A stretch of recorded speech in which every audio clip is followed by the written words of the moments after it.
about their reviews. They'll tell you, oh, if you want an easy 4-point, take this professor. Oh, this professor gonna be on some trash. Y'all exams gonna be hard. Don't take this person. Right. So be strategic about the classes you're taking. So if it's not, I guess it kind of boils down to knowing yourself. But if you in a class or you in a college and you know you need however many credits to graduate. Like for example, I went to Eli Burrow, right? It's hard. It's a business college. It's hard. I can't curse, but it's hard. It's hard as heck. You know what I mean? So the average person or the average African American may take 5-6 years to graduate from that college. The introductory classes are hard. So if you know all the classes, they're weeder classes. Yeah. So if you know all the classes are hard, like you said, not only looking at the reviews may help, but strategically structuring your academic course load to support what you want to do in the future. Because a lot of times you go through the weeder classes or whatever else, and you may not even want to do accounting. You may want to go like how a lot of people go in there and want to do marketing.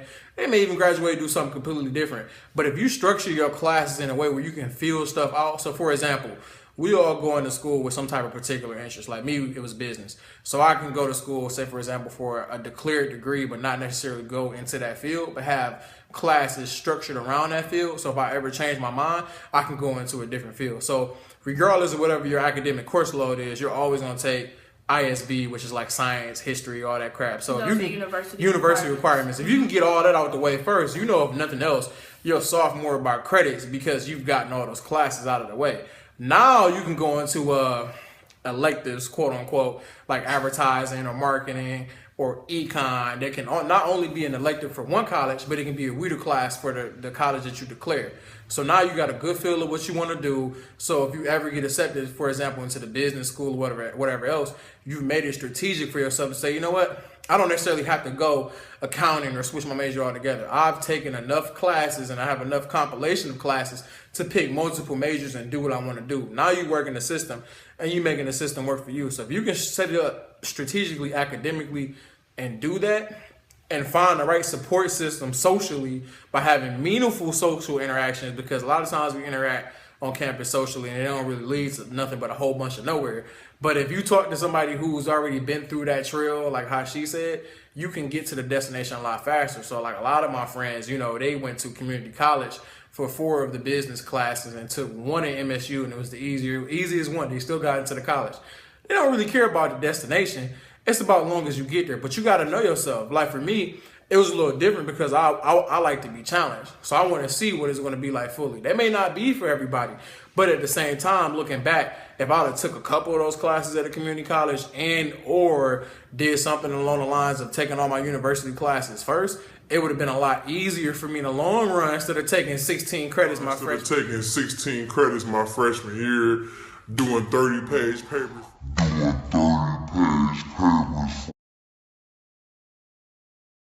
And doing econ over here, just a 2-point econ, have to, you know, figure out, okay, I need to get a 4-point in accounting because I just wrote a 30-page paper with some crazy PhD student. Was you drunk? No, I got a 3.5, but I like history and I like to write. So it's not like, okay. I mean, if y'all can tell, I talk about a lot. If I'm not talking, I don't talk that much. But like, it's one of those. He has to know himself real good. Yeah, yeah. So like knowing myself, like looking back, it's cool. It's cool to know about American history and all that crap, and it's good. It poses for a good debate. But at the end of the day, did it do something for my academic progress in terms of the business college? No. Did it challenge me, make me a better writer? Yes. But at the end of the day, what are you going for? You're going for a degree, and you want to make sure it's strategic as possible. If you want to take a class in your leisure and you know it's not benefiting you or going to serve an academic purpose, like, okay, I took a gym class to help alleviate my accounting, then what's the point of taking IH or some hard class just to do it so you can challenge yourself? If that's the case, go read a book. Go join a social club that have those interests on campus. There's a lot of people that are interested in the same thing that you're interested in. You just got to find them. And then again, that kind of boils down to aligning yourself with the right people, picking their brains, making meaningful social interactions, and going through that process of figuring out how that fit for you and how that can work for you. Because once you do that, you may talk to somebody like, I was talking to, was it Sherry Henry from the business college, and I learned a lot more about her and what she can do for me just by being myself and her taking a liking to me, as opposed to somebody, you know, that said they was the right fit for me or blah, blah, blah. So, you know, it's kind of one of those things where you got to really put yourself out there, figure out where you fit, make a plan, Stick to that plan. Check in on that plan and you execute your goal. A lot of times we go into things, not just college, but just life. We just kind of float or whatever. And then once we float, we like, oh, I just landed here. Like, no, it ain't none of that. Like, because you going to land somewhere, you ain't going to be where you want to be. So you got to have a plan to hold yourself accountable. You know, so have a plan. Are you like in my head or something? Because nah, man. My next tip is literally to have a daily to-do list. Yes. So having a daily to-do list, it keeps you on track.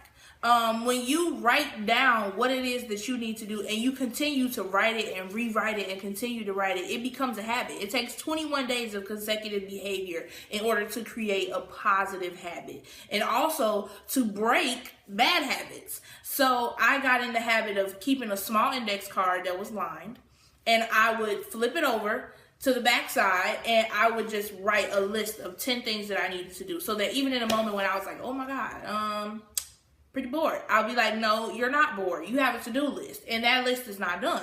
I'll pull that list out and be like, what can I get done right now? Part of having that to-do list is knowing how you best operate with things. So if you know, okay, I know this is going to take me a little bit of time, see if you can just shave some of that time off by doing something progressive towards the overall completion of that one thing on a list. Also, too, when you make that to-do list, you want to make sure that it aligns with the overarching goal of what it is that you say. So let's say, for example, I say, I want a car. So if I'm making a to-do list on how to get a car, I might have things on there like save $200 a week if I'm balling. I might have things on there like look up a car so that I know what type of car I want. I might look up things like, I might put on there check miles per gallon for both city driving and for highway. I might put things on there like look up parts for the car in the event that something happens and I need to get it repaired. Like, if I buy a foreign car, is it going to cost more than getting an American car? Okay, if I have a Chevy as opposed to I don't know, like an Impala or something. Is that another Chevy? Yeah, it's a Chevy. Okay, whatever. If I get an Impala as opposed to like some little hoopty or something, is it going to cost me more to fix this Impala or is it going to cost me more to fix the hoopty? So I might put on there to look into that. I might put also on that to-do list, like, how much is it going to cost me just to fill my tank up? Those are all things that I might put on a to-do list, and all of those things can be done in a nice amount of time, but they contribute to me getting a car. So definitely make a to-do list, stick to your to-do list, check your to-do list, recheck it, rewrite it, and just keep polishing it, and just do one thing a day. And in a week, you'll have done 7 things. So my number 8 thing would be to network. Power of networking is, clearly it's powerful, but when you in school, anybody can read a book, anybody can memorize some stuff, just take a test. The real true test of intelligence is really not in our school system when you think about it, because it doesn't really teach us how to problem solve. So going to school is the easy part, but when you learn how to network with people and you go into your career path and you figure out who you need to shadow in order to get where you need to go, it teaches you things indirectly that you're going to use, is going to serve you long after you get out of school. So in order to network, you need to take advantage of the opportunities that you have. So a lot of you guys, you have OCAS, you have... What is that? OCAS is like a hall campus directory / program coordination diversity specialist student that is a wealth of knowledge. It. I know, right? I'm milking person at Michigan State. OCAT is basically like a RA, but for like culture, if that makes sense. So it's usually heavy quotations. And I only say that because OCATs really are there for like. They were a really good resource. I had a really good OCAT my freshman year. Shout out to Charlie Brown. Because they just help make your transition more comfortable into college. Like, you can talk to them about stuff. They put on programs with your RAs. RAs are resident assistants, right? That's what it stands for? Yeah. So those are like your hall monitors, or like the people who live on your floor. They kind of like make sure you and your roommate getting along, make sure that nobody's like playing music too loud or, doing extracurricular activities at inconvenient times that are like disruptive. They kind of like are the moms, the dads. They're like the monitors, but they're in college too. They're usually upperclassmen though. But OCATs are really good resources, but they're basically usually someone of a minority status or that has like that is of a culture. I don't know. Like most OCATs in Michigan State are they're like well informed black. about the Yeah, culture. they're like black, Latino. You know, they might be like Native American, Indian, like from India. I've never seen like any Asian OCATs, but yeah, that's what an OCAT is. Yeah, so when you begin to network with the campus around you and stuff, you gain different resources, and you can use those resources to serve you in your career. So a lot of times through that networking, you can find a good social circle again, but it can also get you to the next level of success. A lot of times it's not, like I said, it's not the things you learn in a book. You can pass the test any type of way by reading a book. It's the little things, like, for example, etiquette classes. You don't necessarily get those in an academic course. Now, some academic courses that offer those, but it's not well known because people don't think about it, they don't talk about it. But through networking, you can kind of find that stuff out. But again, it's like little things that you pick up, and once you understand the power of networking, you can use that to your benefit and be your own biggest critic. Like for me, for example, I'm definitely gonna watch this video after this just to watch my body language and stuff like that. But at the same time, that was something I had to learn from networking with people who were cognitive of that stuff in the business field. You never read a book in school that told you, well, you need to watch your body language when you're going to work, because that's not necessarily something that they teach. They care about. They want to teach you about managerial accounting, 4 Ps of marketing, or if you're an engineer, electrolytes or whatever y'all learn. You know what I mean? Like, I'm just being real. Like, they don't teach you. If they're a food engineer, then they're gonna learn about. Yeah, they don't teach you the stuff that you necessarily need to succeed. The soft skills, you know what I mean? Yes, so that's what networking skills is all about, because it's 100 people out there that's smart, man. Honestly, a lot of the people, I work for Nestle, so like a lot of the people I meet, they smart, but they're not as smart as they prop smarter than me or smarter than a lot of people that I meet. The thing is that keeps them employed is they're personable, they understand the power of using soft skills, and they understand the power of meaningful interactions and how to put that on display and showcase value.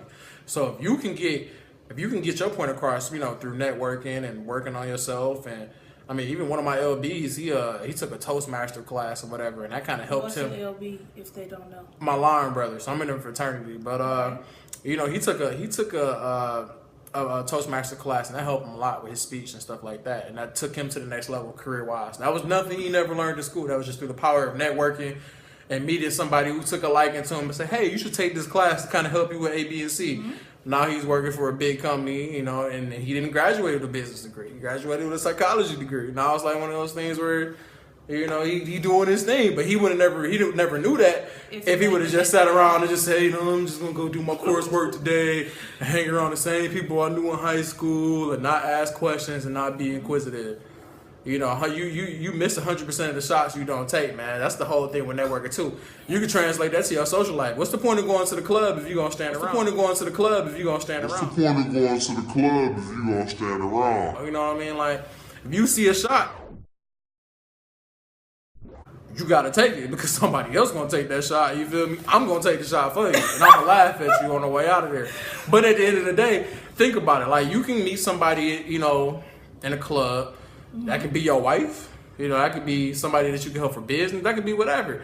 But if you just sitting around here like, well, everybody's going to come to me. Everybody's going to do this. Everybody's going to do that. No. It's not like that in the real world, man. Like, you really got to get out here and do whatever that you need to do. And once you build up that confidence, that energy comes to you, you attract all those things. But in order to get where you want to be, you got to do stuff you ain't never done before. So, yes, that means going out to talk to Joe and Bob and Bill on the golf course and asking them about a financial portfolio or the power of term life, and using that to invest in your business instead of using your credit. You know what I mean? Because they don't teach us stuff like that. They teach us cash only. Now, if I'm lying, then some of y'all need to check y'all shoe boxes and mattresses real quick. Y'all see the difference of that cash only. You dig? But it's the truth. So network and have meaningful networking. This next tip that I'm going to say is to be successful